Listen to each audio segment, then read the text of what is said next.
சாப்பாட வேஸ்ட் பண்ணாதீங்கப்பா. 1 week later.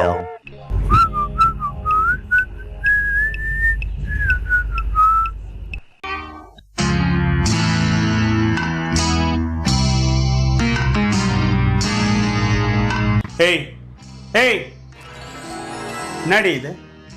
ஒரு வாரம் முன்னாடி நான் சாப்பிட்டு மீதி வேஸ்ட் ஆயிடுச்சேன்னு குப்பையில போட போகும்போது என்ன சொன்னேன்? சாப்பாடை வேஸ்ட் பண்ணக்கூடாது, அது பண்றதுக்கு எவ்வளவு கஷ்டம் என்னென்னமோ டைலாக்லாம் பேசுனியே. இப்ப அப்படியே ஒரு வாரமா உள்ள இருக்குது. இப்ப இதுக்கு என்ன பதில் சொல்ல போறேன்? சொல்றே. சிம்பிள், தூக்கி குப்பையில போடிப்போம். ஏன்டி?